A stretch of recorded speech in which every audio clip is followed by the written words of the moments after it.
Yo, what's up, everyone? I'm JD. I was told earlier that I had to pronounce my D better. He hit the English and accent with me a little all... hardcore last time, okay? Hey, let me introduce you, motherfucker. Anyway, I am always, accompanied by the great, mighty Earthworm. Who's also kind of a dink. Yes. I didn't add that, but yes. Well, I gotta be honest with myself and the people, and especially after cutting you off like that. Yeah, I'm a little bit of a dink, but we get by. But either way, this is the Anime Brothers podcast. You know that by now. Hopefully, if not, well, welcome. You have jumped ship, and you're at episode 13, and you now know about us. Hell yeah. Hello. Welcome, listeners old and listeners new, and, I say listeners old, but you're right, only 13 episodes. But, thank you for joining us. And this is technically going to be a part 2. We are still sticking with the Force recommendations because we are watching them. We're going to get them done and over with, and then move on to more things and more animes. So that's why we're just sending them out. Hell yeah. JD was lucky enough. I would say he had the privilege to experience the first part of the real good part of Gurren Lagann. And I'm starting to see that Naruto's pretty fucking good. I'm pretty fucking good, if I do say so myself. Getting through some of that not shit. Not so bad. Well, okay. Well, that's exciting news. I mean, other than that, I'm going to say for other people, it's probably hot as shit out there, especially people across countries on the other side of the state. I can't imagine how people in the South where we feel. are, it's now starting to hit the 90 degrees. Humidity is on an all-time high, and we're sweating out here, so this sucks. I'm just going to say that right now. Yeah, it's warm in the quote-unquote studios. The studios. Yeah. We haven't figured out any sort of AC at either place, so we're just kind of running My with pants are off, and I will make note and just say it now. They are off. I mean, I got a pair of, dad shorts on, but they don't... Those are pretty much boxers. They're pretty much boxer shorts, and that's about it. We are free falling, as some might say. Or free balling, Almost. It's not quite that hot yet. Can you add the drums to the... No? This is not a hentai podcast, JD. Damn it. Come on, man. It could be. It could be. We don't watch enough hentai, though, to be good enough to be fucking hentai podcast, though. At least I don't, that's true. I like hentai, don't get me wrong, but I just, and by the way, speaking of that, if y'all know, a good website or something where they curate that shit well, hit your boy up, okay? Because I'm just all I got is Google right now, and I don't know what to trust. Google magic, my friends. Earthworm needs help, okay? So that's a little call to arms to everybody. I need your help. Fair enough, man. Fair enough. So, besides the forced recommendations, have you been doing what else has been going on in the life of JD? Talk to me, bro. Well, you know how it is. I mean, kind of being adult. I just got a new job, so it's really congratulations. Been a little bit. Yeah, well, thank you. It's been time consuming. There's a lot of holes to jump around. Doing longer shifts than I've had to for a while. So basically, kind of slacking. I got the forced recommendations out, and we're talking on the side. Of course, we let other people know that we're hoping to get some more content. I have rekindled my childhood and been watching Avatar: The Last Airbender. Same. I mean, it's on Netflix. How do you not? Same. Kelly and I have been busting that one out. We're almost done book 1. There we go. And it's I don't care if, some say it's non-anime. I don't care. I'm going to add it. It's going to be a thing. We're even going to talk about it. But either way, that's pretty much all I've watched so far. So kind of slacking. Fair enough. That's fine though. Big life changes come with a lot of anxiety and a lot of bullshit in life. And sometimes it's nice to be able to sit down and watch anime to get away from that. But I also understand, you're a homeowner, you got a new job that has a lot of requirements to it. I mean, it's like background checks and all that bullshit. It's not just a job you walk onto, So no hating from my end, at least. I completely understand. We are we are a podcast for people who have, lives and jobs as well as fucking love anime and love to squeeze that in whenever they can. Yeah, exactly. 50-50 if we can. Yeah, balance is everything. Aristotle or some shit. But basically, I'm guessing, have you had some more opportunities or been a little slacking on your point? I won't say I'm slacking because I've been busting out a decent amount of Naruto. I was actually enjoying that. Like I said, I've been watching Avatar, so I guess you could consider that slacking because it's not technically anime, but it's anime adjacent. Because I love it. It's close enough. Yeah, sure, it's a little kiddish, but whatever. It's a good show so far. Let's see. Other than that, than the forced recommendations, I picked up Attack on Titan. I threw on the first 3 episodes, and I was like, oh, let's see what everything's about. And obviously, you can't get a whole like gauge of a show on 3 episodes, but so far it's got an exciting premise. I get why everybody like when this came out back in 13. I mean, I kind of at least understand why it initially became fucking huge. I mean, you see a Titan eat this bitch's mom, and it's like fucking he smashes through this giant wall that everybody's like, no, it's cool. And I didn't realize there were like 2 different sizes of Titans. Like, I knew there was, like, colossal Titans and stuff, but I didn't realize there was, like, a 10 Titan difference. That's fucking ridiculous. So, that's pretty cool. I'm excited to see where it goes. And the reason why it lost steam for a bit was because if you were like me when I first watched the first season, you had to, I don't know how many years it was, but it was a very long time for the second season to get done, and you're just sitting there, and you just some people lose interest, and I think that's what kind of happened, and now everyone's saying it's really good. And, it's hard to get back on the horse, but it's going to happen. I mean, it just lost the hype, and that happens when you have... you're right, it took a long time between season 1 and 2. Because I do remember even our non-anime, like, hype friends, are not even close to weeb. I wouldn't even say weeb adjacent. But some of our homies were like, yo, Attack on Titan. You got to... All of our homies were like, fucking check this shit out. It's like, you're going to tell me? You're going to tell me? Yeah, and this was before, we were super into anime. It was like Yu Yu Hakusho, Dragon Ball Z, and like the old shit as a kid type shit. But they were all about it, and then all of a sudden, nobody was talking about it. Just for whatever reason. And now it makes sense. So I would hate to be those people. One more thing I want to mention before we get on to... Earthworm has slacked a little bit. We have not forgotten about the seasonal review that we did a couple episodes ago. I am caught up to Tower of God. I am on episode 9. There are about 4 more episodes, I think, for the season. Yeah, I think it's 13 total. Yeah, and Earthworm's taking his time. He said he'd rather watch them in bulk, so he will be watching them, and we're hoping to bring up more in-depth about the episodes and what has happened and what we think about it. If y'all care about that, I will say that I'm watching it, and it's definitely a little more interesting. It's picked up in some spots. I like it. Still parts piss me off. Bam Bam I still don't like. And he basically, at the end of this last episode, is like, oh, this guy can do... it's a shonen thing or whatever. He can do anything just by trying it once, and I don't know. Maybe I'm starting to become that hard ass, but I'm just like not digging it. But either way. Sure, well I know fucking Bam Bam's supposed to be like some sort of special thing. He's like in uncommon or whatever the fucking term they used.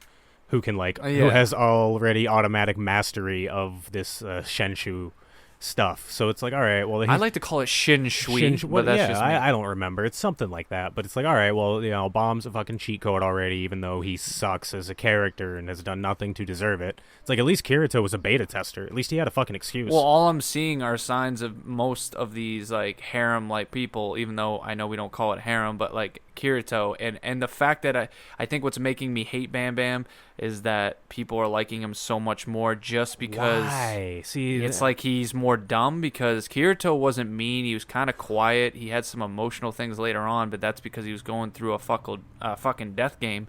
But because this kid doesn't show any emotion, he's cool. I don't know, but hey, everyone's different, so I get you. I don't know. I just don't see, like, other than him just being like a nice kid, what's so endearing about this boy? I don't get it.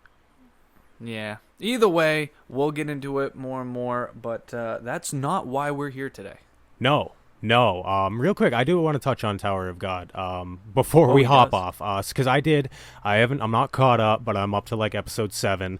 I want to say I thought it was kind of neat how the Anik, the green lizard girl, who is she's awesome. She's like waifu material, without a doubt. She's a little tsundere, but whatever. And Dorsey's better.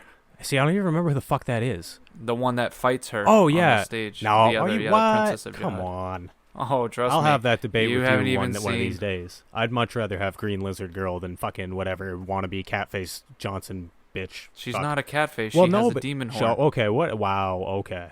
Whatever. Yeah, so if you like Rem, you better like her. Don't even come at me. Look, I don't like Rem because of the horn, okay? Well, you like the horn. I do like the horn, but that's because I like I'm going to address this right now. No, I'm just saying, like, I'm into the green fucking lizard chick, all right? And she's got a real endearing fucking backstory, so leave me alone. I'm just saying, all right, I liked how you found out that she wasn't the actual princess and it was her mom. I thought that was a cool twist. Moving on. Sorry.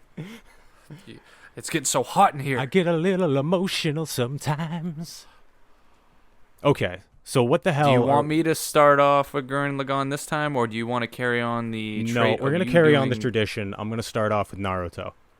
I bet you are. Yeah, because you were right last episode. Finishing off on Gurren Lagann put me in a hell of a mood for the rest of that night. So I was like, all right. I was feeling great. I was like, yes. And I know we've touched on it a little bit, but I feel like you're going to have some things to say that are going to upset me. But anyway, now's not the time. Yeah, Naruto. Here we go. So the not Sasuke retrieval arc. The not Sasuke The retrieval. not Let's make sure we Sasuke. say that. Sasuke did not need to be retrieved this time, apparently. Even though, Kakashi said go retrieve. Anyway.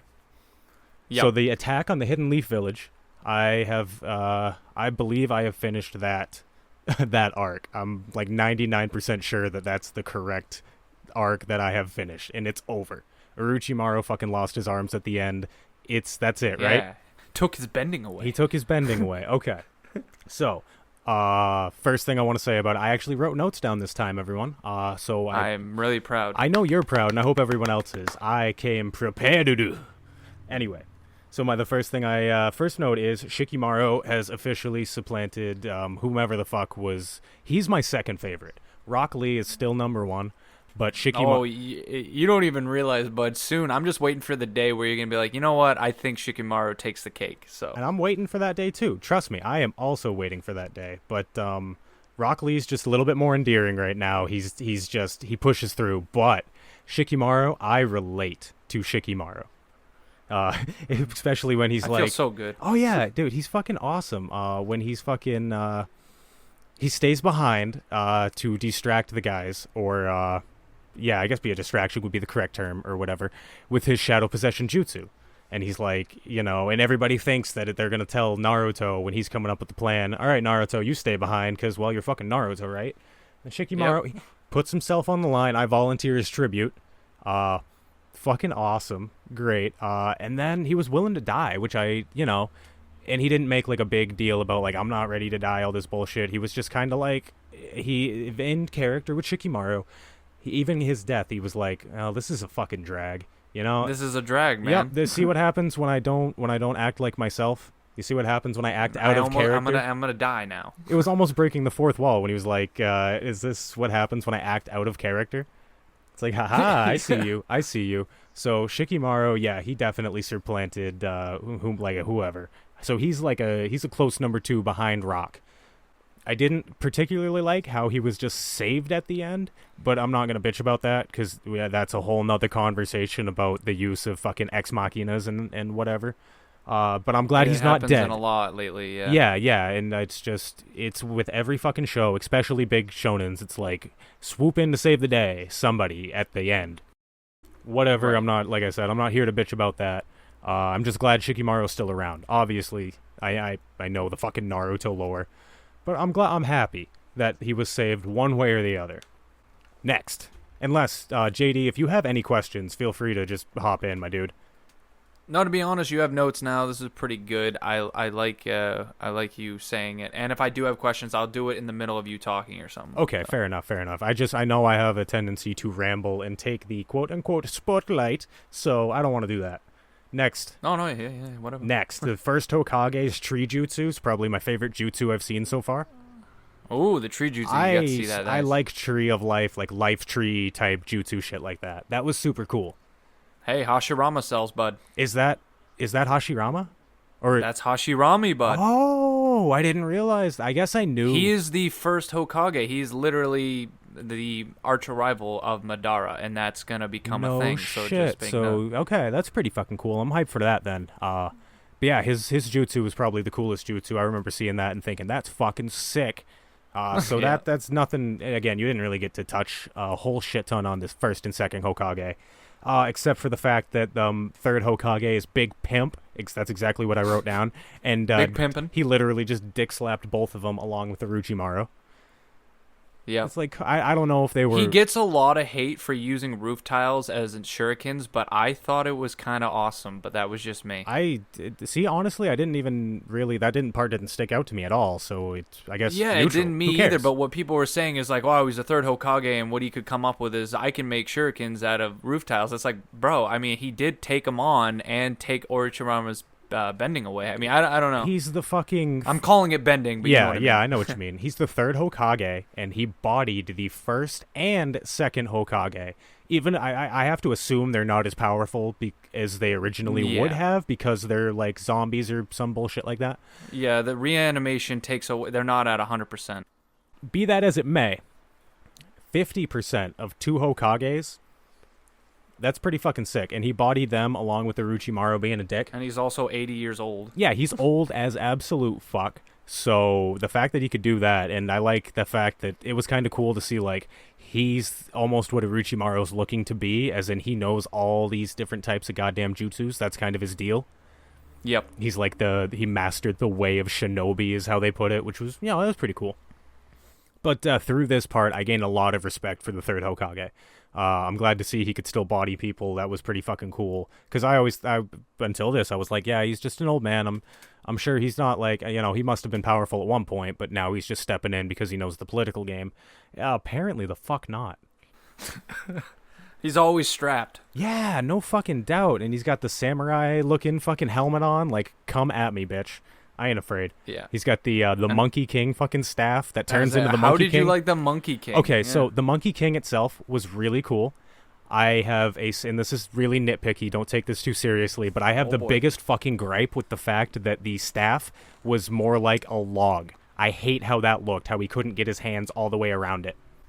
Oh, yeah. Yeah, again, that's really stupid, but that I was like, okay, I fucking hate when that happens. I hate watching characters use, like, logs as weapons. I don't know why. But it kind of expands in here and there, Yeah, and it was cool. It was like it definitely had power pole vibes. You could see there were, during this arc, there were a couple homages to, I guess, Dragon Ball Z. I would say homages to Dragon Ball Z, whether they're officially that or not, because like the... yeah, I could see it. Well, yeah, the power pole, and then skipping ahead a little bit, the Naruto headbutt against Gaara. Because, I mean, and that's just... Goku kind of, like, memorialized, and unless I'm wrong, if someone did it before that, but, like, Goku's the oldest character that I know of that smashed people in the head all the fucking time. That was like a really solid head. Yeah, that was like a super weapon, and then it became kind of a shonen trope, and now it's going all the way to things like Demon Slayer, where fucking Tanjiro's got the head of steel, apparently. Neither here nor there, though. But I liked, again, the Monkey King. It was cool that he was fine, but that just the whole, like, it just looked stupid. It was a design thing. It just looked stupid when he was holding it. Yeah. Yeah, so that's yeah, that's about all I have to say about the Hokage right now. we'll get to more of the fucking Hokage. No, yeah, we can. God. I was gonna say, do you unless I'm speeding you yeah, up too no, much, all right. what do you think about Sasuke Gaara? Oh, Sasuke Gaara, yes. What I wrote down is Sasuke's actually pretty dope. I don't want to like Sasuke because I don't think he's done anything to earn any of this. But like I said in the last episode, like watching him just fight Gaara with the Sharingan before Gaara became Shukaku, that was pretty cool. But now watching him fight Gaara and like go into fucking go into fucking the poison thing mode. Curse mark? The curse mark. Thank you so much, JD. I was struggling there for a minute, homie. I know. I was like, I think he's talking about that, but then when I heard poison, I'm like, curse mark? He's trying to speak to me. I know it. Yes, when he used the curse mark to do the extra Chidori, that was cool. It's like, all right, I respect you. You're willing to put your shit on the line. You knew you were probably going to die, or the curse mark was going to take you over. And you're like, no, fuck this. And it wasn't just like the way he kind of had to justify it to himself was I have to kill Itachi type shit. Also, is Sasuke the most powerful Avenger? Is he the most powerful Avenger? Well, that's what I mean. Yeah. He literally said it like 8 times. I am the Avenger. And I'm thinking like all I can think of is Tony Stark talking to Spider-Man like, "You're not ready, kid. You're not ready. You're not ready, kid." It's like he's trying to join the fucking group. He's literally Spider-Man thinking he's ready. Yeah, exactly. If you're nothing without this curse mark, you don't deserve it. Yeah, so Sasuke was pretty dope. Again, he hasn't done it. I get why somebody wouldn't like appreciate Sasuke because he hasn't shown that he's done anything to earn the powers that he has. It's like he didn't show him like busting his ass to learn the Chidori. He just kind of knew it when you saw him again. Right. But I mean, the execution, it's pretty fucking cool. Sasuke's dope. I'll give it to him. Sasuke's dope. Yeah, and at this moment, he hasn't really done too much wrong, and you can see the tug and pull between him wanting to literally just focus on Itachi and him actually, in a way, still caring about people. Yeah, at the moment, I might actually enjoy him a little bit more when he becomes more of an edgy boy if they do it correctly. Because I have no problem with characters doing wrong things because of emotional fucking shit. This is a late thing, but I don't know if you caught that when he was saying how he wanted to fight Gaara and all that stuff with Naruto at the beginning of this whole tournament. He looked at Naruto while Naruto was like, why is it always Gaara or whatever? And he looked right at Naruto. He says, hey, I want to fight you too. And Naruto liked it. You could see that he actually finds now Naruto as a rival. Oh, even if I didn't remember that, they flash back to it. Don't you worry about that, my friend. Oh, okay. I'm just making sure you see it, but you can see that Sasuke is acknowledging Naruto. Oh, without a doubt. That's where you can really see the rivalry start to bud, rather than just Naruto simping for Sasuke. Yeah. And then Naruto, especially Naruto saving Sasuke's ass this time, that was like... how'd you like that flip? Time for you to simp to me, bitch. We're not there yet, though. Anyway, so yeah, the Sasuke fucking Gaara fight was cool. Gaara going absolutely nuts, like Gaara do.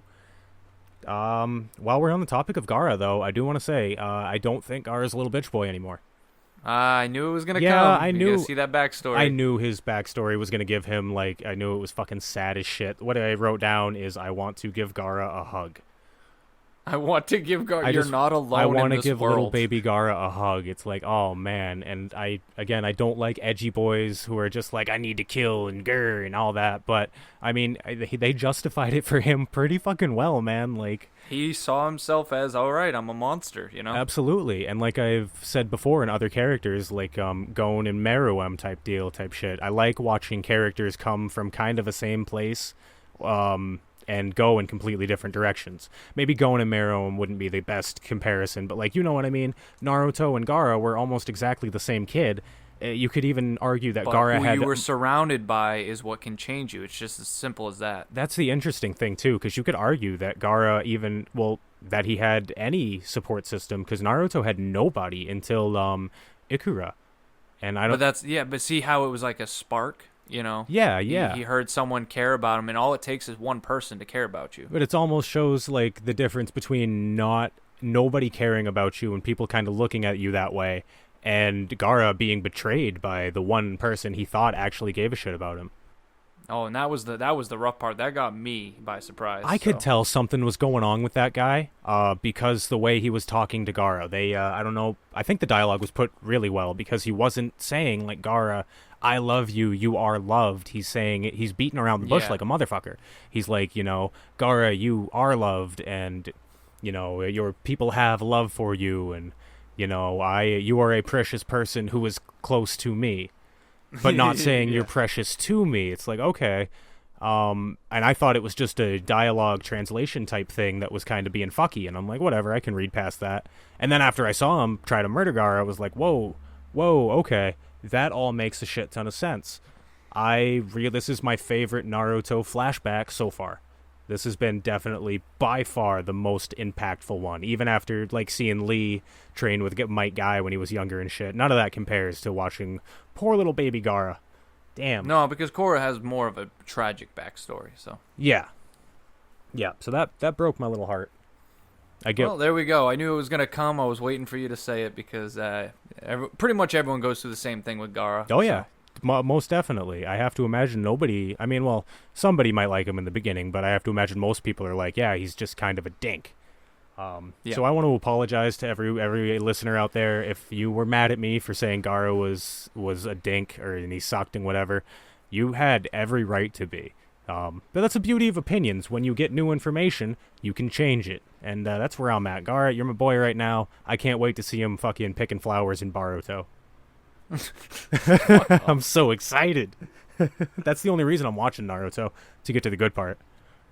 Yeah, you mean Naruto's son? Yeah. Fucking Boruto's dad, right? Spoilers. This is all a prequel, right? I'm just fucking with you. I hope everybody knows. Either way. So what else do you have for me here? I wrote down Orochimaru, and I do appreciate this. Orochimaru is just a bad guy. There's no like redeeming quality about him. There's no tragic backstory. It's just he's bad. And I think he's going to be the only one throughout the entire series. So I'm really going to hold on to that one, where it's just like, this guy's a fucking nut. He wants to kill people. All he cares about is getting more powerful. He wants to live forever. Yeah, he just wants to live forever and get more powerful. And it's like, Toguro did that, but Toguro also like got himself killed and shit. Orochimaru doesn't want any of that like justice served bullshit. Orochimaru wants to learn all the jutsu and kill all the people. I appreciate that about him. Yeah, he's definitely a weird one. I like it, though. Again, in a world full of tragic anime villains who have just been put through the ringer and have pretty much a justified reason to be quote-unquote evil or whatever, it's nice and refreshing to see a guy who's just like, no, I'm just bad. Did your parents die or whatever? No, I mean, nothing like that. It wasn't, no. He actually did lose his parents. You find it out later, but he did lose his parents. But yeah, I mean, really, after he lost his parents, he was just like, death's a mystery. Yeah, instead of and he's like a complete psychopath from the beginning. Instead of being like, I miss my parents, like you said, it's like, what is dying? I don't want to have that happen. Can I avoid what they did? I'm not sad. I just don't want to do that. Yeah, it's fun. Yeah, dude. So I appreciate Orochimaru for just being himself. He doesn't have to be super... And I love characters with, like, emotional fucking duality and shit, but it's like, I can also appreciate somebody that is just one-dimensional and they do it fucking well. For sure, man, for sure. Yeah. Shit. What else we got? I wrote down Naruto's pretty dope, but we already touched on that. But yeah, Naruto, he doesn't suck like I thought he did in the beginning. The more I see him, the more the more hero he looks, the better feeling I get from Naruto. And watching the Gaara fight definitely helped. Yeah, you can see it's kind of like how most main characters are supposed to be. They mature or they start gaining some knowledge, They start changing a little bit and seeing other perspectives. Yeah, I completely understand that. And I wouldn't even say Naruto's so much changed. He just... Well, no, he's not changed a lot. I mean, it takes a little bit more. I'm just saying it's a gradual, very, it's a change. He's slowly developing. This is where his bravery really shone through without having to rely... I'd say without having to rely on Kurama the fox, Yes. Because every time before it was like, I'm afraid I'm going to try to fight, and then the only time I can push through is when I'm about to die and this energy just comes out of me. But exactly. No, he was actually doing fairly decent against Gaara before any of that bullshit happened. I mean, it was Gaara with fucking Shukaku pretty much coming out of him halfway. So Naruto could only do so much in the beginning by himself, but he was doing enough. And apparently summoning Baby Frog was the best fucking thing he could have done. Baby Frog. Yeah, that was pretty cool. How it was like, Baby Frog vouched for him when Big Daddy Frog came out. Which I am starting to like Big Daddy Frog a fuck ton. Yeah, I think when it first happened, you were upset about the filler episode, or not really filler, but the episode where he was learning about summoning, and now how you see it comes back. Yeah, well, I was worried, because everybody knows there's plenty of times, even in shows that I love, where it's like, you take this time, you learn this move, and you never use it again. Why? Yeah. Why would you do that? I was a little worried that was going to happen. But the one thing about Naruto, happy. I feel like, is he is very consistent, whether it's the Nine Tails, Clone Jutsu, his fucking summoning. The boy is on Rasengan. I mean... I'm excited to get to Rasengan, but I do have to appreciate how he's pretty much gotten by on just Clone Jutsu so far. I mean... pretty much. That's all you need to do. Believe it. Believe it. Back to Big Daddy Frog. So, fucking Naruto being able to summon all the chakra to summon this guy himself... That was cool. It was like, all right, fuck this Nine Tails, because it wasn't the red aura, it was all the blue aura, so it was all Naruto's just base shit. Yep. So you realize that, like, all right, Naruto himself, all right, he's got enough shit to summon this, he must have some decent fucking chakra, right? Oh, he's got a deep chakra. Yeah, well, it's starting to expand, to show that Naruto isn't just a cheat code because he has the thing in him. There's also, like, lineage and all that shit you're going to find out later on that's like, this is why he's such a badass. Right. Yes. So yeah, that was sweet, man. Watching the Toad. Oh, by the way, the Toad, when he pulled out the blade, my man, I was Ooh, losing coming it. on. I was fucking losing it. I'm like, oh shit, Toad about to cut somebody. Oh, bitch. Oh. That was fucking sweet, man. Yeah. Whew, I'm dying right now. It's fucking hot in here, Oh, boys. me too. I'm not gonna lie. I just looked at my fan. Like, can I turn that up higher? Anyway. No, What but is hey, the dude. frog's name, anyway? What'd you say? Do you know the frog's name?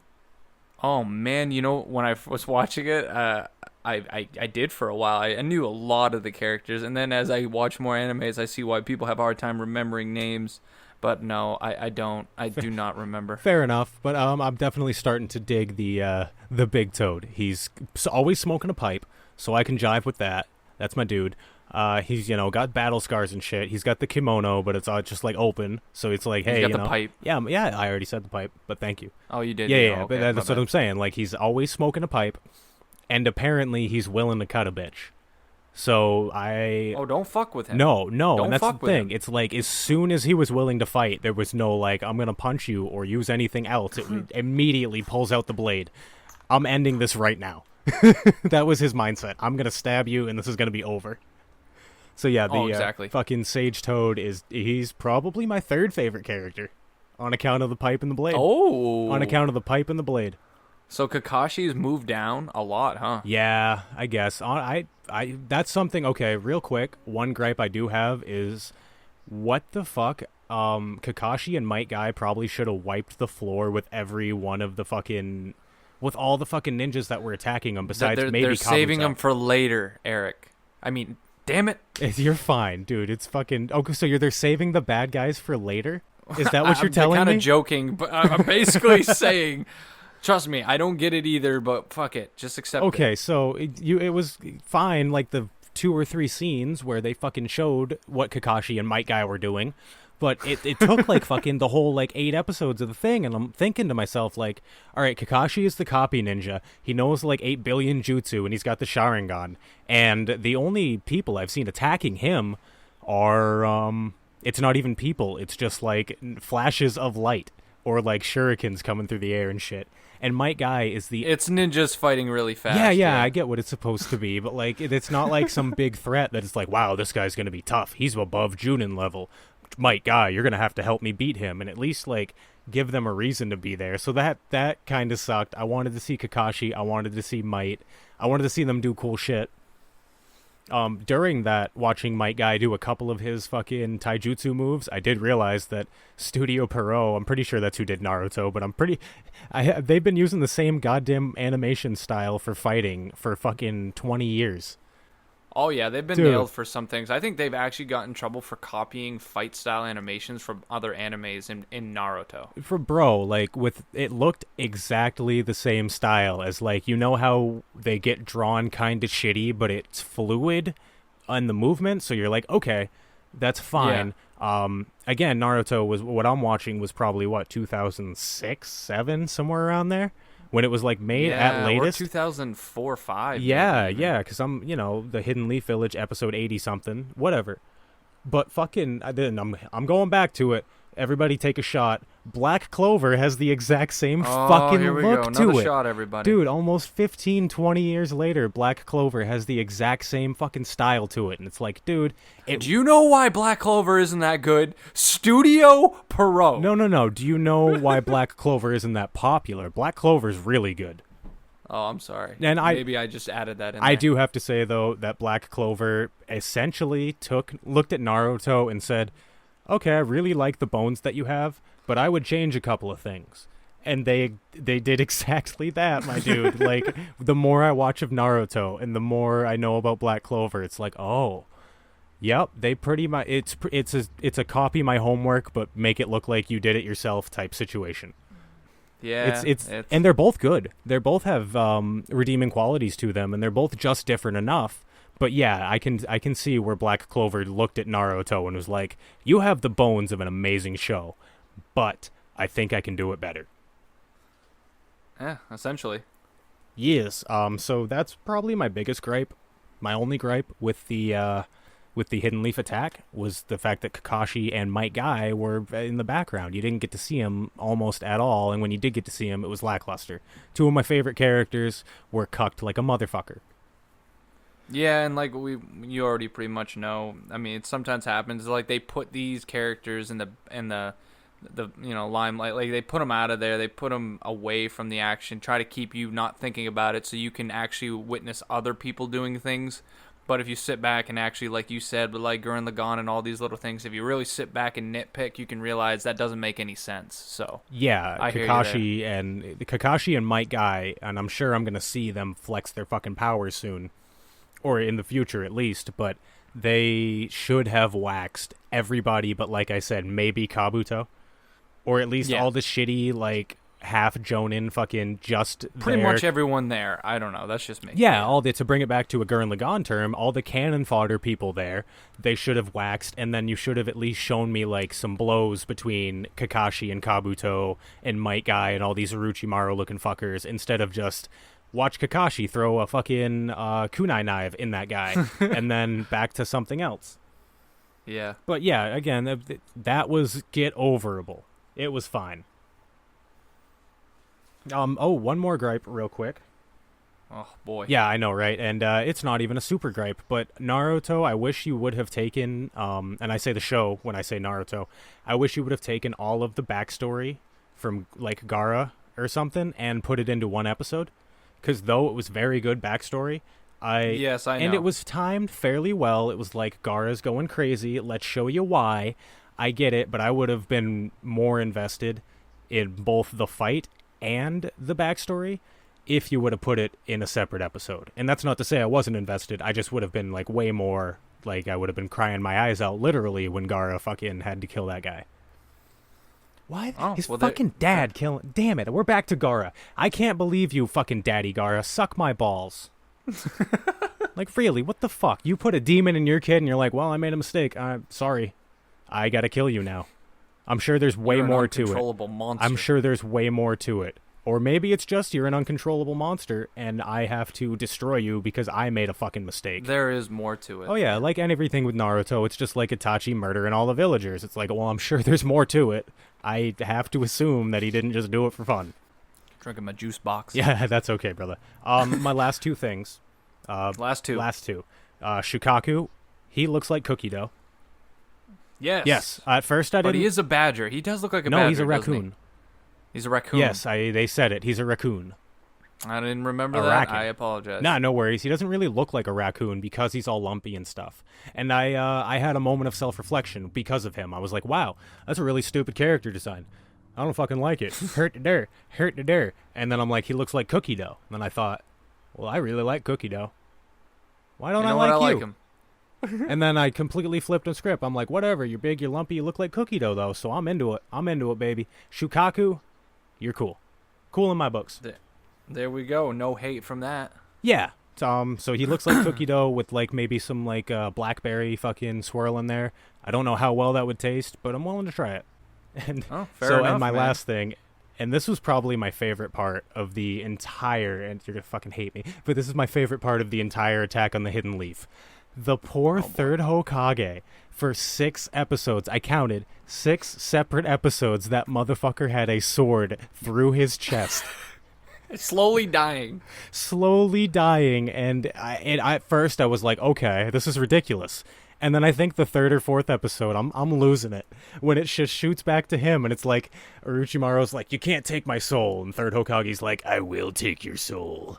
And then it's just, they go away, and I want to clarify he's because back. I know in the manga, like, while all this fighting, like, between Naruto and shit's going on, that's going on, but it's kind of like the whole Hunter x Hunter thing at the end of that show where they, like, try to have everything going on within, like, 5 minutes of each other. Make no mistake, I completely understand. I know that that just, scene in, like, if you want to, like, IRL or whatever, it only took maybe, like, a minute. But the fact that they kept, and I get why they kept flashing back to be like, oh yeah, this is happening, don't forget about it. But oh my fucking god, JD, at the end it was just so fucking funny, man. I'm like, damn, this poor bastard has had this sword stuck in his fucking chest. Can you just pull it out? Can you kill him? Like, this is just pure torture. No, he's got to sit there to pull out that soul, you know? It's just... And then I was thinking, like, man, I felt that way before. You ever feel like the 3rd Hokage when he had a sword in his chest for 6 fucking episodes Me Whenever too, I have bro. a painful shit, yeah, Oh, I'm on that toilet nonstop. I can't leave. I feel like I'm living that dream, that horrible nightmare. mine was coming from a much more emotional place, but I guess butthole pain is probably Well, on he got about the stabbed same. in the chest. So, like, have you ever like had like you don't eat buffalo, but man, you have enough buffalo, and that just comes gunning out of your ass like a fire fucking trap. Just saying, I've had some anxiety moments where it feels like I'm getting stabbed in the chest. So that's where where my mind went to, is like emotional, like anxiety, crazy Well, pain. things aren't about you, Earthworm. I understand that. Not everything's I'm about your just kidding. butthole, JD. Yeah, everyone cares about me. Yeah, I guess I care about your butthole a little bit. My mom thinks I'm funny. Yeah, that's about the only one. Oh shit. So that's all I got. The fucking funeral for the third Hokage. That was it was a pretty sad moment. Didn't like break my heart Yeah. or anything, because like he's an old man. He just kind of waxed people. It was his time. But it's good to see. I mean, you have seen in other animes, but death is gonna happen in this show. Oh yeah, for sure. So. Absolutely. They are not worried about killing people. One more thing too. I have yet to figure out Bug Guy that's on Hinata's team. Yes, Yeah. the one that creeps you out. Okay, but I really like him. But then I but then really it like shows him. a scene with like a billion beetles crawling on him, and I just get so creeped the fuck out. If anybody doesn't know, I hate bugs. I am not even afraid to admit it. They're small. I can lose them easy. I don't like the way it feels when they crawl on me. So yeah, I hate bugs, and the idea of him having like 1,000 beetles on him at all times, it just makes me very, very. It gives me existential dread. But him as a character is really fucking cool. So I guess I'll get back to you all on really where I sit about that guy. Oh yeah, there's much more to come on the Naruto side, but we're hopefully going to be finishing it up soon because I finished mine, which was part 2, technically, of Gurren Lagann, as you gave it to me. Yeah, part 2 out of 3 parts, if you will. We're essentially calling it, yeah, part 2 here. Yeah, I took the liberty of spacing out parts of Gurren Lagann for JD to experience separately, because I believe that it is, throughout the 26 episodes, this fucking show changes like a motherfucker. It really changes vibes, it changes feelings, but with sticking to the central Gurren Lagann. So, I mean, JD, if you're ready, I'm ready to talk about it, my dude. Well, you once again gave me an ending episode that drastically changes like the prior first 8 episodes. That's so the you plan. seem to be getting that down packed. But essentially, last I left off is that Kamina did, leave us. He passed. And so things are going to be a lot more rougher after this, especially for Simone, for Yoko, for pretty much everyone a part of Gurren. I think it's Gurren Lagann. Yeah, something just like that. Gurren They call Lagann, their but big- Gurren. Exactly, the big ship that they have. And basically, like, the one thing is, I think they already mentioned it, but as it goes on after episode 8, you're seeing more of the Spiral King and his so-called, little henchmen that are like generals underneath him. I believe one's already been killed. Yes, I think they had to take one out to get the giant Gurren ship. Yeah, to take the giant ship from these beastmen and all that stuff, they did kill one general, but there were still 3 more alive. And basically, you find out that this king is like doesn't see him much of as a threat. He's just letting the generals take care of it. All of the generals want to essentially prove that they are worthy of being a general, or just get any kind of acceptance from, because he's kind of a douche. Spiral King is kind of a dick. Yeah, he doesn't seem to give a two fucks about anything. He is. I mean, I don't say he's a great main antagonist. He's just an antagonist there that's like, I'm pretty much amazing, and you guys are gonna look up at me. That's how I saw him. He sits up in his throne the whole fucking time and doesn't do really much else. No, you're supposed to see him as sort of like a godlike figure, as in he holds all this power to just destroy humanity, and you're supposed to see him sort of like you would see God, but more like you would interpret the devil. Yeah, he's the one that gave life to, essentially, it says almost everyone and even the humans, from the general's perspective, like, why are they so low? Like, the beastmen always go up to him and say, why are the humans so low and inferior to us, yet they're causing so many problems and being able to advance so quickly and shit like that. I think I'm getting that right. I just remember they talking about it, and something, I don't remember what the Spiral King said, but either way, he just wasn't fazed at all about the situation. Yeah, you got it pretty much right. So all the beastmen have come to believe, because of all their gunmen and everything, And the fact that That they they're just the best. they're superior to humans. Then it's the common knowledge to them. And then Viral, I believe. That's his name. Viral. Viral. I think it's Viral. Yeah. Yeah. I'm gonna call him Viral because it rolls off the tongue better. But either way, Viral, he gets hit real hard by the fact that he can't beat these fucking humans because he was of that crazy belief that humans are essentially cockroaches. Beastmen are what we consider ourselves now compared to like insects. So you definitely and I have will, that, right? and I will say it now. I'm kind of gonna cut you short there, but I do, for some reason, like Viral. Yes, Viral's a great character. You see him getting his ass whooped by Kamina.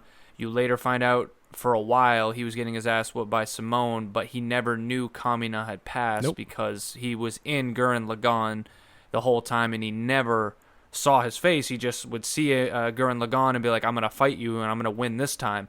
And he kept losing, and when he finds out Kamina is, dead, it bothers him because really even though it was an enemy, he was a rival. It's kind of like even rivals care about each other. It's a weird thing that always goes down in almost any kind of film you see. In a way, there's some kind of honor there. Yeah. And I appreciate that kind of shit. It's a pride thing is what it is the fact that he didn't get the chance to overcome Kamina.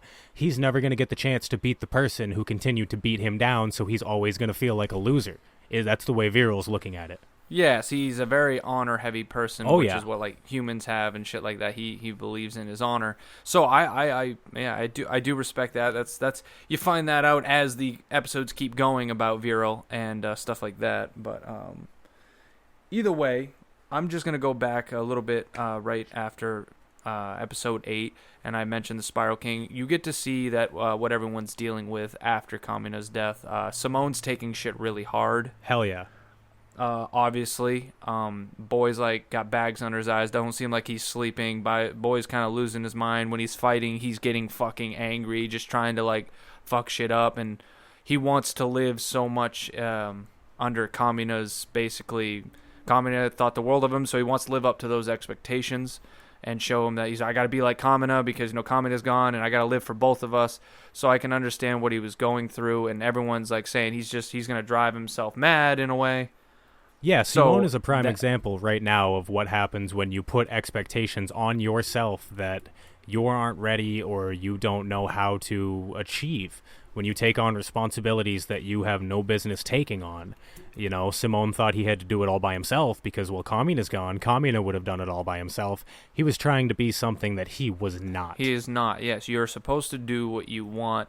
And I just got to say this as much as because I want to make it known. I do not really like the action of this show. I am not a fan of mechs, and I say it enough so that way people don't think I'm hating. It has good moments, but it's just not my fucking style. Are you talking the just story, visually? Though, like watching? Visually and the actual fighting between mechs with the drills, and it's not my thing. It's just not something... I don't know. I don't know how to say it. I watch them, and some of them are interesting, but then when I watch like they have the big clash with the Spiral King and his men, and they have the starship battles, it's cool, but it's just not... It's not getting me wild like when they had the fucking huge war of ninjas. It's just... I like different aspects of fighting, and that's not my thing. But I will say, the storytelling and the character development is the only reason I'm actually liking the show. If I can say that, you know what I mean? Yeah. I'm a little upset to hear you say that you don't like the you don't like the fights, but I get it. I get where you're coming from. They're not. I'm coming from. It's not a trade blows type thing like two men fighting is. When it's two giant robots fighting, there's a lot more like you gonna get hit 2 or 3 times, but those 2 or 3 times are gonna make the difference. And that's what I mean. Like, and it's jumping around, but in the end, you'll see Simone does fight the Spiral King for a split moment, but like trading blows, and that moment there was better than most of the other fights for me. And that was a super fucking hype moment. I mean, just as far as like where the story was at that point. This is why I'm gonna give. What's holding me on is that now I'm into the story. I know the characters. I like it. But when I watch the fighting, I'm not like, yo, this is getting good. It's not the same for me. And yeah, I can relate to that because I won't state that I love watching the mecha fights just in themselves. But Yeah. I love all the hype behind it and watching the fights because of everything that's going on. They're some of my favorite fights. But if I were to just take them hyperbolically, let's step into the hyperbolic time chamber here, nothing else matters. There's no before or after. It's just watching these two mechas trade blows. I can see where you're coming from, because, like, I wasn't, to bring it to another series with Evangelion, I wasn't quite as attached to all the characters and the story, so I didn't see the mecha fights as, like, super awesome. Right, exactly. So I can get where you're coming from with that. Now, End of Evangelion, those mecha fights were fucking sick, but that's another podcast. And that's another time. That's another episode. Yeah. But no, yeah, so basically it's a dark days for, like, I think 2 episodes. It's like where it's really, like, everyone is trying to regain composure. One of the black siblings, I forgot his name because they're all, like, with a K. But the man, right? The male one? Yes, the male one. He's trying to take Kamina's position right now because at the moment, yeah, Simone's going crazy. Yoko's never really wanting to be the leader. There's Ron, Liron is basically the mechanic. Liron's the only one with his head on his fucking shoulders right now. Yeah, he doesn't. He keeps his emotions in check. Mad respect to Liron. Liron is stoic as fuck. He gets emotional and whatnot, but he doesn't let it overtake what he needs to do. He's a hell of a leader. Exactly. So basically, that's what's going on right now, and Simone is just he's losing his mind, and I want to make it known that there's a moment where finally we get introduced to this new character called Nia. You finally met Nia. I mean, I know you've met her in the episodes, but yeah, you knew she was coming up. But basically, Nia. She's I don't amazing. know. I forgot how he got to the situation. He was in a fight or something, got launched, but he ends up in, like, this pit area where obviously beastmen are dumping these cargo loads into a huge pit. Bunch of trash, and for some reason I don't remember how he just stumbles upon this. I think he watches it, but he goes up to the very chest that was just thrown into the pit. We'll call it the pit of misery. Sure. Basically, and he opens it up, and there's a fucking young girl inside. I do have to say, it's and this is like the super plot device thing, but the chest just opened up, I believe. It wasn't even. It just opened up? I don't remember. I mean, you've watched it more recently, but I'm pretty sure that the chest, he just kind of fell in there. Then the chest just kind of opened up, and he's like, "What's this?" I swear he touched it, but I don't know. Maybe he did. I might be wrong, but I make no mistake. I know Gurren Lagann has some, like, wonky ass plot point shit, and I thought that was one of them. But hey, if they did that legit, then hell yeah. But I don't know if they were trying to do this on purpose, and it didn't really snap him out of it, but I really did appreciate the kind of moment where as soon as, like, she comes out and he sees her and all that stuff, the dark clouds start to become a little bit more sunnier. It kind of gets bright behind him. You can see some kind of light coming back into Simone's eyes, because even in his darkest times right now, and he is mentally, she actually kind of brings him back a little bit, seeing her in a way. And it's kind of weird. I don't know if they planned for that, but you could see that it was getting a little more lighthearted after that moment when she shows up. They like, definitely to give him planned hope for that. Nia is brought into the series to be that beacon of light, to remind everyone that this is not hopeless, that to remember Kamina's words and not be so sad that he's gone, but carry on his legacy in the way that you can. You know what I mean? Yeah. Especially when she's like, who's this bro person? And, Simone's kind of half-assed explaining it like he died and, he was the best guy ever. And yeah, she's kind of doesn't know anything. She's numb that as goes fuck. on. She hasn't been exposed to anything in the world. She's been the Spiral King's doll for her 14 years. And that's the reason why I also hate the Spiral King. I mean, it's been used in many other bad guy kind of tropes. It's kind of recently been used, but it's just like, I know it came before, but basically just holding on to a bunch of females, and those are my dolls and my playthings, and that's it. And it's kind of like, except the Spiral King created Nia.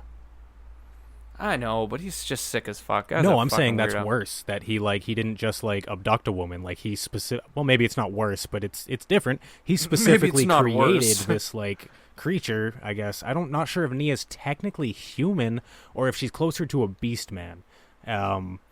Or she's something else. I don't remember, but either way, he essentially, like, created Either way. Yeah, he, like, this is his doll that he creates, and he creates a new one every now and then he just throws them away when he gets bored with them.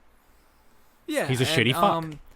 So Simone takes in Nia, basically brings her back to the big old ship, and everyone loves her and adores her. I mean, how can you not adore Oh, the she's face? I'm not absolutely gonna lie, amazing. she's adorable. Especially I when am she's still more like, of a Yoko fan, but that's just well, me you're a personally. redhead. I get that. Oh I love yeah, Nia's, and I love Yoko as a character. But as far as like waifus go, Nia is definitely a yeah. You better. always want the sweethearts. I love the sweethearts. You know, it's I tiresome. just like I like nice people. You don't have to be a dink for no reason. And Yoko's a nice person. Yoko is a nice person, but don't get me wrong. But like Nia is just that absolute like bubbly sweet, and maybe that would get old sometimes. But I mean, I relate a lot to Simone. So if she can bring him out of his deep dark depression, I have to assume she could do the Right. same for me. And I'm just looking in a I'm wife. taking a sip real quick. Yeah, take your time. I'm looking for a waifu that's going to be my partner. You know, and that's going to help me out through the good times and the bad. Oh no, for sure. Yeah. So Nia is amazing. And I don't. It was kind of weird, but I kind of didn't mind it with the whole Yoko Nia. It seemed like she was kind of jealous of Nia. I guess it's not really Yoko's fault after pretty much Yoko's having fart. every Yoko's fault for everyone liking her before. Now all of a sudden, like this girl, I think it was kind of pointless in a way. It was just a way to kill time. I didn't really need to know that little bit of the story. I wouldn't say it's pointless. I think it gives a little bit of a look into Yoko's character, because she puts on this front of, I'm the badass tomboy, I don't care about looks, I don't care about being sexy, but the moment someone else is being appreciated for being pretty and stuff like that, she gets jealous. It was there to show you that even though Yoko's a warrior, she's still a woman. She still, cares about those stupid little things. Yeah, and covers up more in a bathing suit than she does in her actual outfit. Yeah, I Makes thought no that was sense. pretty funny. But yeah, it's Yoko there's a lot of depth to Yoko's character. We can get into that for a long time. But there's, Yoko, even though she, like I said, she's a warrior, but she's just she's only fucking 14 right now. She's a young girl, adolescent girl. Of course she wants to be, of exactly. course she wants the attention of boys. Every young adolescent wants the attention of the sex that they're interested in.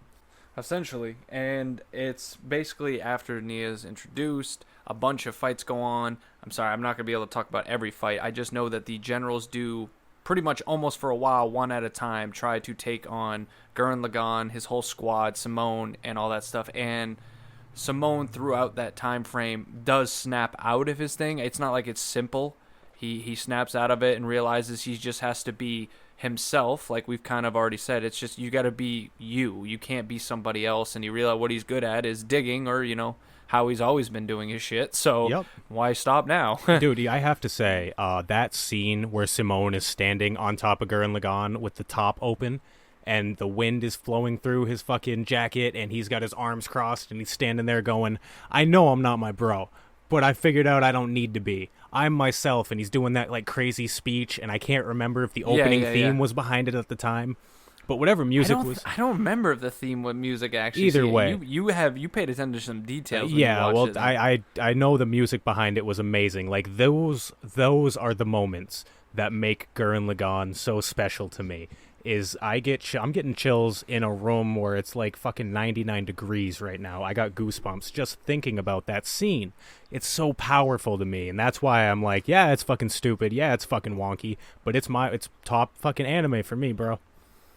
I don't know how it made you feel. By the way, you said in the last episode about the whole Kamina explaining in a basically a flashback. It was a about flashback, how isn't it? Yeah, it was the next episode after 8 where he's telling him that I wouldn't have been able to do it. So yeah, I got to see that, and about him saying that without both of them, played off each other. Without Simone to keep digging, Kamina would have lost hope, and vice versa. If Kamina didn't keep telling Simone to dig, stuff like that. So no, that was good, and I mean, that's one of the best things about this story is they did a really good job with those two characters. It's a shame you didn't spend more time with those two developing, but that's the point of this story. So yeah, again, you couldn't have had Gurren Lagann be what it is without Kamina leaving the series. Exactly. Real quick though, do you see what I was telling you about to look out for last episode, where every character has like two distinctly different sides to them that they're always battling with? Not 100%. I know in the last episode that pretty much changes, like the one I watched, number 17. Oh, I can see how much they changed now. Yeah, but and what's gone on with them also mentally. But I didn't see 100% what you said they were always battling with. I well, can see a okay, couple I guess things. that might be the wrong term, but like Kamina, for example, how he's the stoic, he's the fucking he's the charismatic, he's always yelling, he's always screaming, but then when you see that flashback, you find out that he's like, no, I'm always worried. The only reason I always yell and scream and act that way is it's a front. It's the only way I can continue going on, or else I'd kind of curl up in a ball. Every character in Gurren Lagann has a little bit of that. I'm showing this side of me, but there's another Yes. side to me.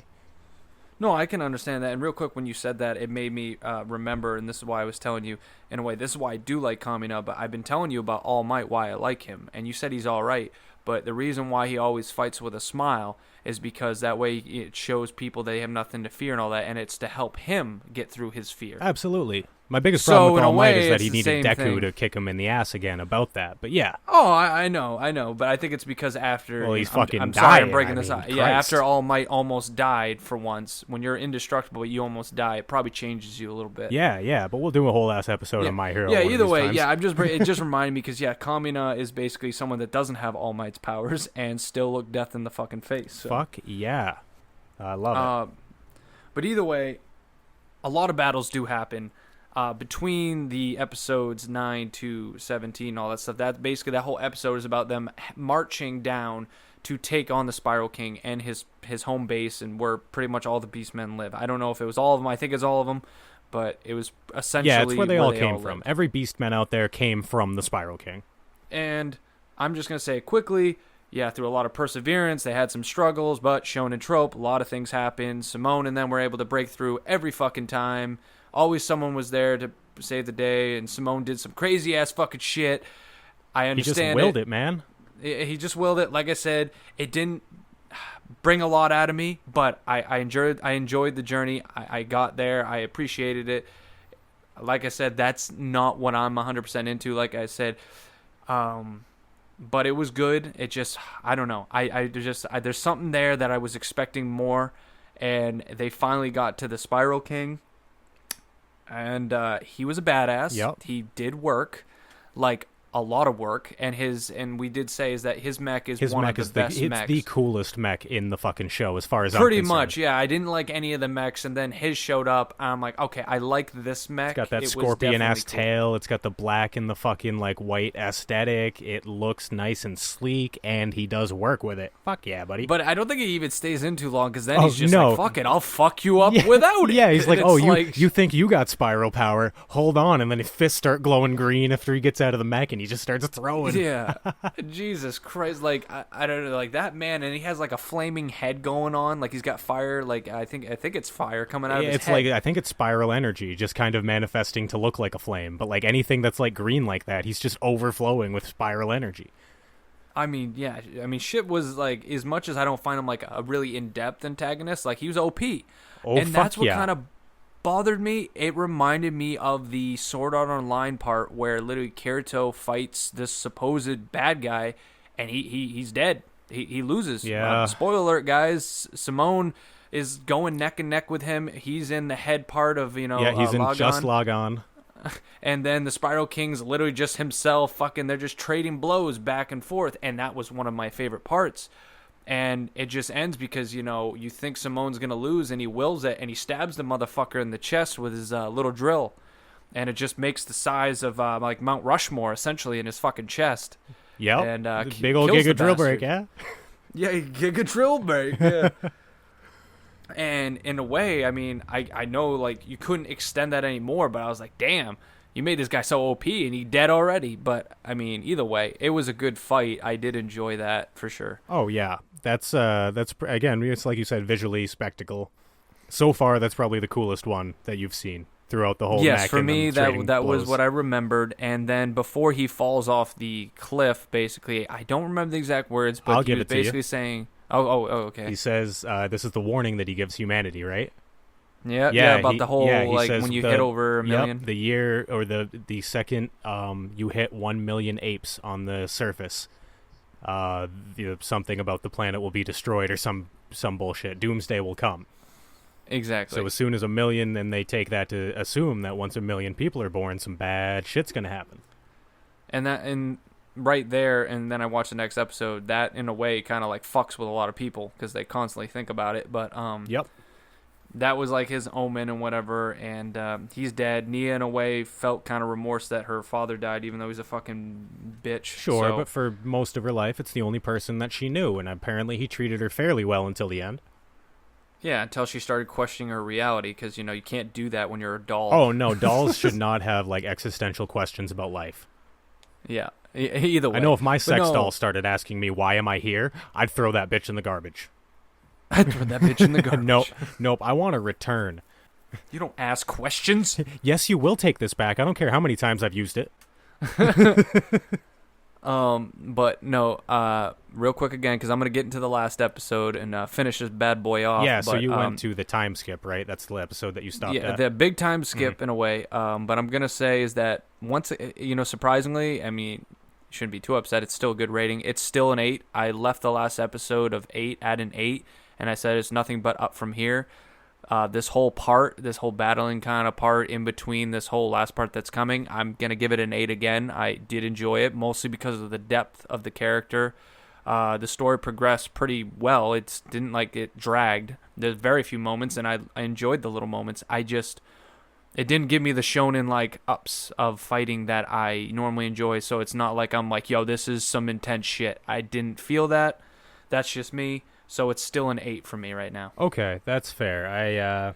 I can't really say that I'm mad because you're not shitting on it, so that's the thing. And I understand that Gurren Lagann, it hits different. Well, I'm shitting on the fighting, but if that's a mech thing, then people are going to be like, well, you just don't like mechs, and that's what I've always said. That might be it, and I'm not very well versed in mechs. I haven't seen every Gundam, but like from my experience, I'll say that the fighting in Gurren Lagann was, and this is objectively like not just because I like Gurren Lagann better, but I think the fighting in Gurren Lagann was better, more fun to watch than the fighting in Eva, the series, just itself. Yeah, but that's probably also dated with the, I mean, the animation was fine. It's just they didn't take, like you said, it wasn't the choreographed crazy trading blows. It was more about setting up for the one crazy blow, Oh, yeah. But I do have to recommend, if you just want to watch some mech fights, the end of Evangelion, it gets pretty much right into it, but it's like a fucking 10-on-1 fight, and this chick in one mech is just beating the shit out of these motherfuckers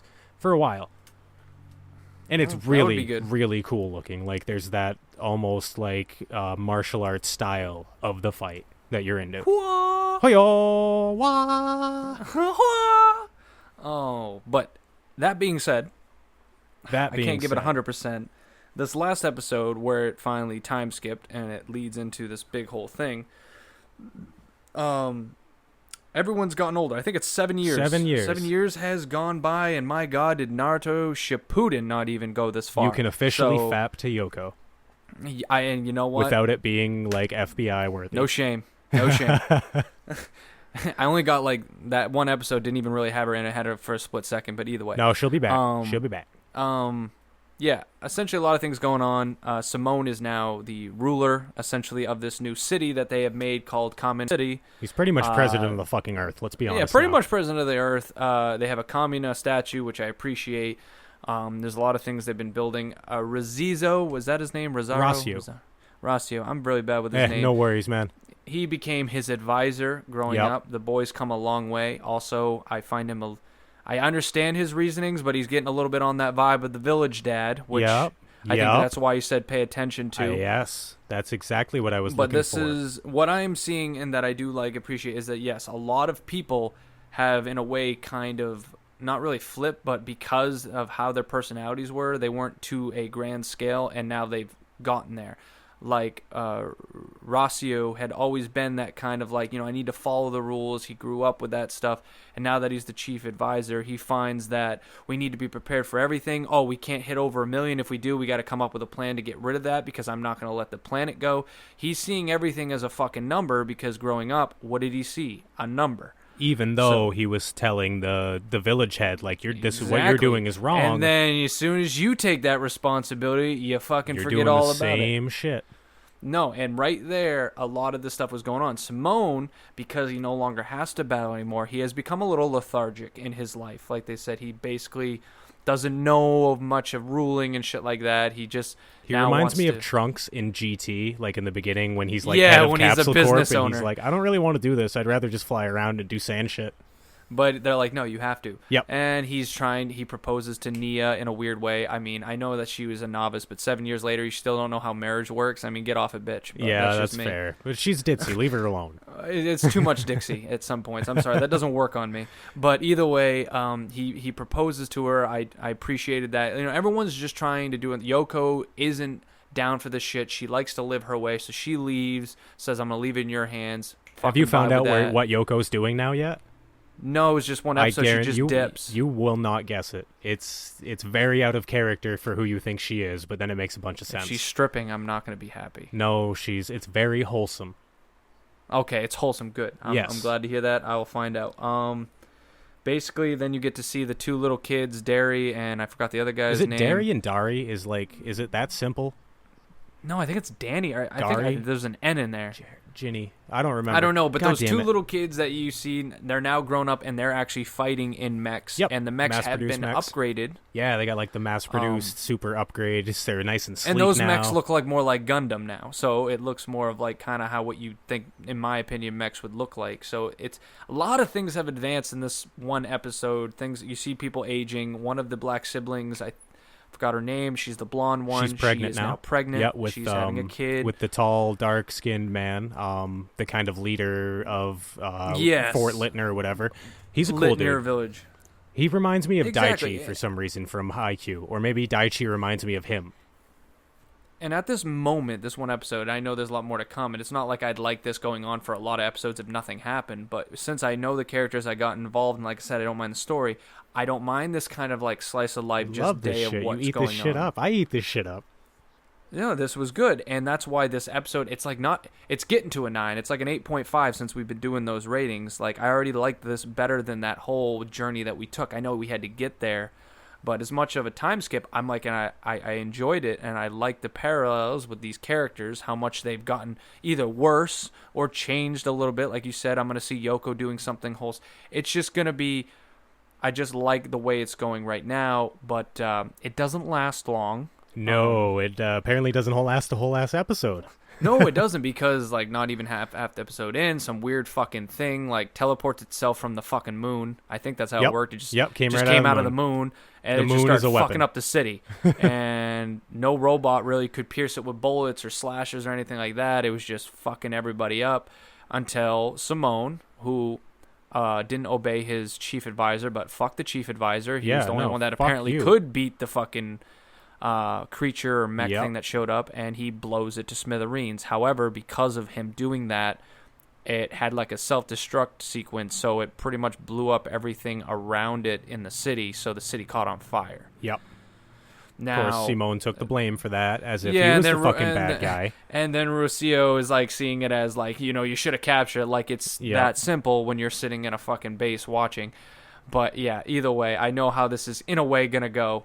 But and then the weirdest part that actually caught me off guard, because the Rocio part, I can see where things are gonna go in that aspect, and certain characters, I'm not saying they're going down a dark path, but they're gonna ride that fine line of thinking that they're righteous and someone else isn't. Oh yeah. I know that trope long and well, but what did catch me off guard is you later find out Nia is like teleported to the sky. She's glowing fucking red, I think, or got some other aura going around her. What happened was the whole like texture that the ship had. She had it on. It looked like a bodysuit, and I think you're right. Her eyes were like glowing red or something. And she's essentially announcing to like everywhere that you have gotten to like level 2 of the population or whatever you're supposed to be at. We are now going to commence operation. We'll call it extermination. I think. And basically that was the end of the episode. And of course Simone is probably going to be kind of confused about this. That's my fiance. What is she doing up there? I'm so confused. But I knew, especially when the title it says this isn't going to go how you go, or things are going to change. It's literally one of those kind of titles. And I knew it too, especially when you kept saying, "Oh yeah, there's 3 parts to this." There really are. And now you see it. It's a very... Because when I first watched it, after they beat the Spiral King, I'm sitting there at, episode 17 or some shit, like, how the fuck is there more? What else is there for them to do? How are they... Is it going to be a slice of life for the rest of the fucking show? And unlike Sword Art Online, which I liked everything to that point, and then, it was hard for me to finish it, but I did finish it. This is a better way already to do that. If you're going to finish the big boss, so to speak, this is how you keep it going. So I give them props for this. This is going to be good from here. I believe so. I said that last time, and it still was good. It just didn't go. It's not at 9 level yet. So I think I have no doubts that. So okay, real quick, what do you think the show needs to do in the last part, the last 10 episodes? What does it need to do for you to push it over the edge to a 9? I'm just curious. I won't respond. I don't want to ruin anything for you, but I'm just curious. Well, no, it's got to do a curveball. Well, one, it gives you more questions and answers already after the last episode, and you only have essentially 9 more episodes or 10 more episodes to finish it off. So that's good. You left a good amount of space there. You have more questions and answers. I do like a little mystery. You better answer them though. But yeah. If they keep going with this and I can find out beyond the world that is just this Earth, then that's going to be cool. What I would also like to see is, even though I expect it, I want to see this little tug and go about like the former friends that you have sometimes change over time and no longer do your ideals align, and either it leads to betrayal, fighting, something happens, it can get dark that way, and you end up fighting the very friend that you once had. That'd be a big one. Some of the characters like Viral, who was pretty much the whole time a beastman and just wanted to defeat the humans, is now the one saving the humans and sees this bad side and wants to actually help out Simone or somebody. I don't know. But just the big change in characters that we always say in anime or shonens or anything like that. The stuff you expect, but bring in that heaviness, you know what I mean? Bring in the haymakers. You're waiting for it to bring it all and wrap it in a bow and give it to you and be like, here's what you were fucking waiting for. I can see it sounds right. I can see what they're going for. The only thing I don't see is because I don't know the mystery of this announcement of this creature. Of course, that's the point of this.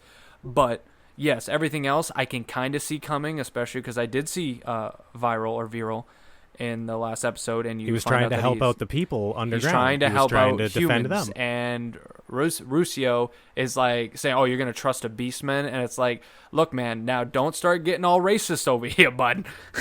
you starting to, and that's what I mean. It's like I can see it, but I like it. Just work with it. Okay, no, that's cool.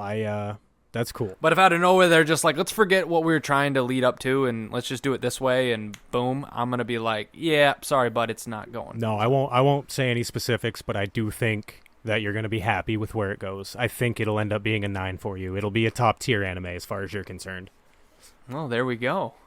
Especially the way you've talked about it so far. I mean, if you can get over, and I know like the Simone hasn't lost a fight yet type shit can get old to some people. I only do that because you like to give me shit, and so does a lot of people out there about shonens, yet they put Gurren Lagann on a pedestal, and even like Simone, but then it's like, it's okay for him, but it's not okay for others. It's like, you can't, that's all opinion based then, but also I'm going to give my opinion and be like, it's the same thing. Oh, so. For sure. Make no mistake. I mean, if anybody tries to tell you that everything that like we do as podcasters and people as fans, if you're a fan of anything, that's all subjective. It's all opinion.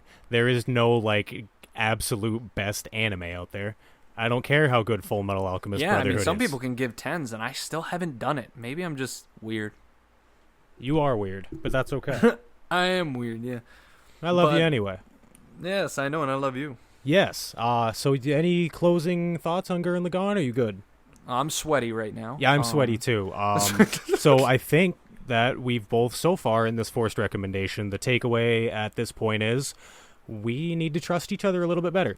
I mean, I'm gonna say it because I mean it's also, that's what happens when you have these shonens that are long like My Hero and shit. But you have to go a little bit farther to get to the goods, and I I understand that, and that's why it's hard. Unlike me, it's only a 26, 27 episode show. Yeah. But from here on out, yeah, I think we got it down packed for which we think we would enjoy, and it's not too rough on us. So. We know each other pretty well, and you know me. I'm not going to be a dink unless I'll be honest with you if I'm going to be a dink and like that you got to watch this and you're going to fucking hate it. I'll be honest with you before you watch it, okay? Okay. I do have to say, though, you brought up the long-running shonen thing. Not that I'm not enjoying Naruto, but I do have the feeling that the next time I try to consume a 500-episode shonen anime, whether I decide to hop on One Piece ever, or if I decide, I'm hey, not gonna fuck lie, it, if Bleach. you do hop on One Piece before Naruto Shippuden, I will be a little disappointed because it's not all 500 episodes. No, hear me out. If I do a show or a series that's that fucking long, I think I'm just going to pick up the manga. I think because I've wanted to start getting into manga. I think my first venture has to be Berserk. I have to get the entire story. I have to know. So that's going to be my first venture. But like I don't think I'll ever actually watch One Piece. I'm into Naruto now, so we'll get it done. We'll at least finish the series, probably watch Shippuden, but I don't think I'll ever watch a 500 series, 200 episode even series unless I watch it as it's going. But I'm going to be a manga reader for shit like that from now on. No, I can understand that. Like, if I ever do it, it doesn't sound like a bad idea because you can read at your pace and there's no filler. And it's way, I mean, like you said, your pace, whether that means you want to sit and really digest everything, or if you want to flip through pages and read fucking 4 volumes a night, you can do it. You don't have to sit and watch. It's not a set time. Oh, for sure. Yeah, so Earthworm wants to get into reading manga. If you know any places to get some good manga deals, help me out. So that's 2 things I need from the audience. I need hentai websites and manga websites. And manga. And I do need one more thing. JD and I both need one more thing from everybody listening. Absolutely. We need you to, wherever you're listening, whether it be Apple Podcast, Spotify, fucking Castbox, all those crazy places, wherever you're listening to us, do us a favor, go subscribe, add us to your favorites, whatever it is that your player has, do it. Leave us a review. If you're on Apple, if you're on iTunes, leave us a review, leave us a rating. We need you. We are asking the listeners to come out and show some support for the brothers. Yes, that's all we need. We would really, really much appreciate it. I mean, I'll do almost anything. Okay. I don't know. Well, we're not going to simp for you. No, we're not. JD might simp a little bit, but that's to the point. If you don't want to do any of that shit, anyway, do them both. Reach out to us on social media, Instagram, Twitter. We have a Discord. All these are in our link tree and in the show notes. Check it out. The Discord is the first link. Join us. Talk to us. It's real chill. We got some good homies. We want you to be in our community. Oh, for sure. For sure. So we hope you don't mind if we're asking a little too much, but we need you to subscribe. We need you to rate and review. We need you to join us on social media, and we need you to give me a hentai and manga website. Yeah, that's pretty much the top on the list. Did we get all that? Are we good? No, we're good. I think we're good here, man. There's nothing else we can do. Hell yeah. JD, the simple, crispy man, thanks so much for doing this podcast with me, Holmes. Oh, no problem. I am Earthworm the Mighty. We, together, are the Anime Brothers, and it's time to get out of here.